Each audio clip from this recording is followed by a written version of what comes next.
Yeah, good morning, everyone. So we saw good bounce back in the US market yesterday, over 2%, mainly driven by short covering. Uh, Even if we see the Asian market, all are showing a positive trend. China and Hong Kong are close, but apart from that, other markets are plus by around 2%. And even the Dow future is also indicating a positive trend. So across the board, different market are showing positive trend. Uh, Even the oil is up by around $2 as compared to the same time yesterday. Being China close, commodity prices for the today morning from China is not available. Uh, Tomorrow, OPEC plus meeting is there, where they will be considering a reduction in the production of the oil. The expectation is that somewhere between zero point 0.5 to 1 million barrel they can cut, and because of that, we had seen oil moving up in last few days. So overall, seems like a positive day. We had seen yesterday sharp corrections in Indian market also, but today seems whatever the indications we are getting from the international market looks positive.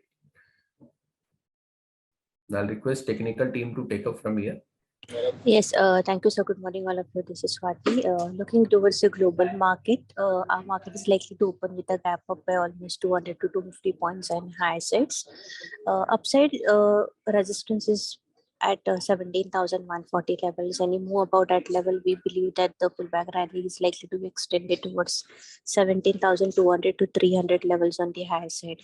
Whereas on the downside, 17,000 will act as a crucial support levels for today purpose.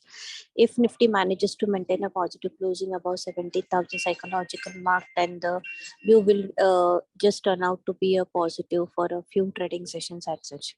Coming towards the bank Nifty, yesterday we have seen a sharp fall into the bank Nifty on the closing basis. Almost the bank Nifty was down by more than 1.6%, which has shown a very cautious signs. But looking towards the sign of the global market, we are witnessing some pullback rally into the Indian market as well. So coming towards the bank Nifty, for today intraday purpose, the first resistance is placed at 38,550 and 39,000 levels on the higher side. Whereas on a downside, 37,890 and 37,600 will act as a crucial support level on the bank Nifty. Coming towards the Nifty Finance, the first resistance is placed at 17,560, 17,800 levels. On the flip side, 17,180 and 17,040 are the crucial support level. We need to keep an eye on it. So the overall view will remain a positive for today's trading session as such, since we are witnessing some pullback rally into the Indian stock markets. From the last few trading sessions, we are continuously emphasizing that it is a stock specific market. On daily basis, we are witnessing some sectorial rotation in the Indian stock markets. So as of now, one should be into the stock specific trading rather than concentrating on the indices part as such. One can go from the last 2 to 3 trading sessions, we are witnessing that the IT packs are really doing very well. Just have a look on the KPIT technology on the technical ground. The stocks looks good, it's very positive on the charts. 700, the likely target we are looking forward in the coming few trading sessions. So one can go for a long with KPIT technologies for a target of 700 with a stop loss of 652. I think that's it from my end. I request Amit to take a call forward. Yeah, thank you, Swati. Good morning, everyone. So, as per derivatives data front, from last few trading sessions, we are witnessing that Nifty is getting some pressure on the upper end from 17,100 to 17,000 strikes, and again the profit booking we are witnessing in the second half. The same scenario we have seen in yesterday trading session also. Currently, as per the OI position and as per overall derivatives data, there is not much of a positive outcome. Currently, we are seeing that SGX is likely to open today, but above 250 points. But still, there is no confirmation on the buy front in the market, because if we look at the overall OI positions, on the weekly basis from 16,900 to 17,300 mark. There are heavy call writer positions in the market, while against that the put writer positions are getting liquidated in yesterday trading session. Overall, if we consider on the month-to-month basis also, then at the 17,000 strike, there is almost 12 million position of call writers. Against that, there is 10 million position of put writer positions. So till the time 17,000 strike call writer positions are not getting shifted on the upper end towards 17,300 and 400 strike, till that point of time still there is not a confirmation in the market to go fresh longer. On the current basis, we might witness some pullback in the market towards 17,300 level. As we said in the monthly report also, that 17,300 to 16,700 will act as an important range for the range breakout. This range is need to be, and this level need to be get broken. So till if again Nifty comes around 17,200 250 levels in next 1 to 2 trading session, then we can expect again a sell off in the market and profit booking from the higher level. So overall strategy in the market, till the time it's not getting clear about 17,300 level, till that point of time the clear strategy would be sell and rise strategy, because India VIX is still trading around 21.37. Yesterday also India VIX rise up around 7%. So India VIX is currently in the cautious zone till the time India VIX is not going below 18.5 level. Till that point of time, we might witness some sell-off momentum in the market, and should take advantage to get a sell and rise strategy in the market. Currently, as per the stock specific, we expect some of the positive stocks for today's scenario would be Bharti Airtel, Sun Pharma, Metropolis, and Escort. These four counter looks positive in today's trading session. Thank you. Good morning. Continuing with the Q2 updates for banking and financial services, Mahindra Financial numbers have improved for September quarter. The disbursements grew by 25% quarter on quarter and 82% year on year to 11,800 crores. It's at an 11-quarter high. Similarly, loan growth has also grown handsomely at 16% year on year at 74,000 crores. And also the gross NPA number is expected at around 7% compared to 8% in June quarter. Similarly, gross stage 2 number is also expected to come down from 12% to 10%. So encouraging numbers. South Indian Bank also reported good advances growth of 5% quarter on quarter and 17% year on year. And also IndusInd Bank, similar kind of numbers, 4.7% sequential loan growth and 18% year on year to almost 2,60,000 crore loan book now. And even deposits in case of IndusInd grew well, 4% quarter on quarter and 15% year on year. So we are seeing all around that all banks are reporting system level kind of loan growth at around 16%. So give or take a couple of percentage points up or down. So all around we think banking sector is poised well. KEC International has also won new orders worth 1,400 crores across its businesses of transmission, civil, railways, cables. So this is positive for KEC. Also today, Electronic Smart India, a new IPO is opening and it will be closing on Friday. We have given subscribe rating. The price band is 56 to 59 rupees. Total issue size is 500 crores and constitutes entirely of fresh issue. Its business model is the same as Vijay Sales and Croma, Reliance Digital, which is retailing of consumer durable and electronic items like AC, fridge, TV, mobile phones, laptops, etc. It is the fourth largest such retailer in India after Reliance Digital, which is the largest. Then comes Croma and then Vijay Sales. And it is the largest in South India. Top line is almost more than 4,000 crores. Its main presence is in Andhra Pradesh and Telangana. The USP of all these big companies is the scale at which they operate. For example, the company will its top client will company will sell the goods of its top client of almost 1,000 crores, more than 1,000 crores. So that for that particular brand, EMI is a very important sales channel. So that OEM brand will price its product in such a way that EMI is able to make good margins and successfully compete with other competitors and even small mom and pop stores in that same locality where EMI operates. So business model is such that all these large operators, large retailers make around 5-6% kind of PBIT margin and generate asset turnover of around 3 times. And so they get to an ROC of around 15 to 18% kind of level. On comparing it with other listed retail companies, we note that V-Mart and Shoppers Stop have similar kind of return ratios and growth profile and trade at EV to EBITDA of more than 30 times, while EMI is being offered at just 10 times. So we think that the IPO is very attractive, and one we have given a subscribe rating. Thank you. Yeah, good morning. Vedanta has reported its business update for Q2. Aluminum production came in at 454,000 ton, down by 11% and 6% due Q on Q due to scheduled maintenance. Its iron ore production came in at 1.34 million ton, up by 2% year on year and 6% Q on Q.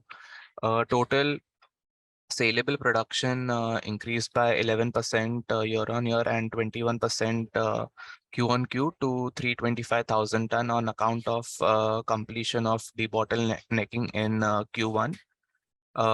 Copper production stood at 41,000 ton, up by 8% sequentially. This is neutral for the company.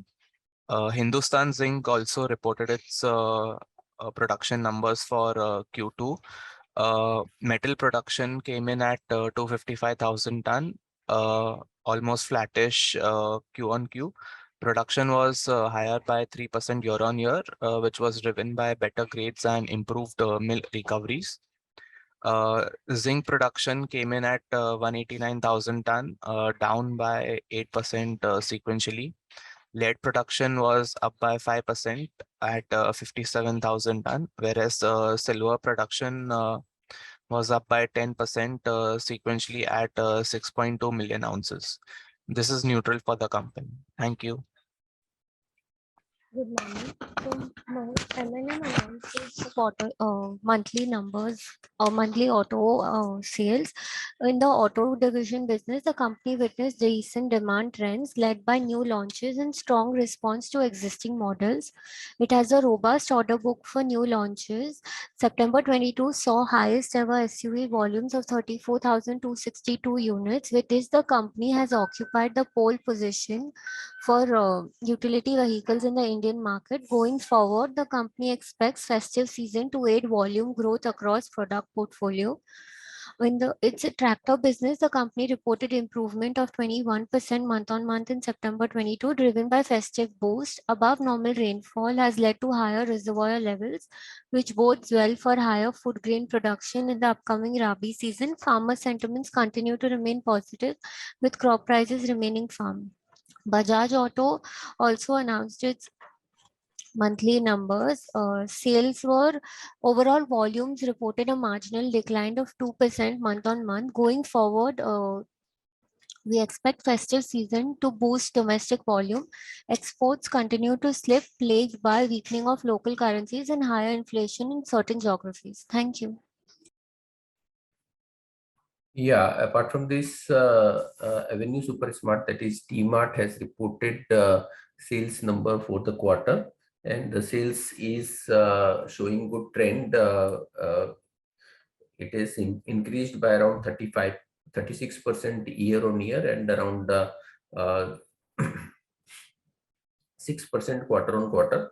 And if you take 3-year CAGR, that is before COVID and now, then it works out to 20.4% CAGR for 3 year, which is what is expected from the DMart, that they will continue to grow the revenue at 20% CAGR. So that the same thing is getting reflected into the sales growth. So more of a in-line number of growth, and seems comparatively maintaining the trend. The valuations are demanding at around 55 time EV by EBITDA, which is company is consistently commanding very high multiple, and which is likely to sustain in the coming period as well. Whereas Marico Industry has announced low single-digit volume growth expected in this quarter, wherein the Value-added hair oil is likely to grow in single digit. Parachute coconut oil is also likely to grow in single digit. Whereas Saffola recovered smartly and is likely to grow in higher single digit, and international business is likely to grow in double digit. So overall, seems like they will be growing in low single digit.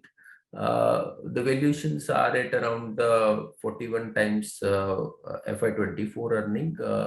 Looking at the low growth expected, and the valuation seems reasonably priced. May see some marginal correction of 2-3% possible, nothing more than that, and more of a stock is likely to remain range bound.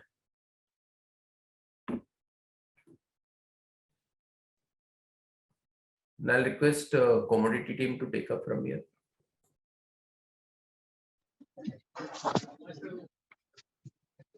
Good morning, everyone.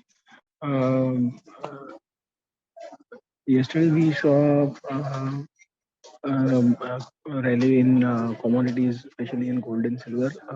So this momentum could continue.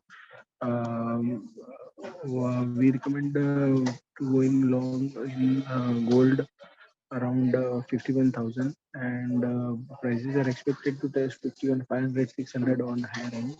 So this rally could continue ahead as long as it is holding 50,800. We expect prices to rally higher. Silver also 60,500, 60,300 seems to be a good support area. So as long as holding above that, we expect prices to test 62,000 on higher end. Overall buying on dips is suggested in silver. Crude, one should buy on dips around 6,800. Prices are expected to test 6,950, 7,000 on higher end. So buying in crude is also recommended. Natural gas, we witnessed a close below 540, which is a weak sign. So any pullback till 540, one can sell with a stop loss of 555. So as long as closing below 540, prices are expected to correct, and it might test 515, 500 on lower end. In metals, we have seen, especially in copper, prices are holding 640 levels, and on higher end, 655 seems to be a resistance area. However, we recommend to buy around 647 to 46 and maintain a stop loss below for 640. Prices are expected to test 655 resistance area, and once it close above that, we may expect further rally. Zinc today might be in a range movement from 271 to 267. However, buying is also recommended with a stop loss below 266. In currency, USD INR might witness selling pressure. So selling around 81.90 is recommended with a stop loss above 82.15. So prices can test 81.60, 81.50 on lower end. That's it from us. Thank you very much. Subscribe to our YouTube channel for in-depth interviews of India Inc. and press the bell icon so that you do not miss our updates.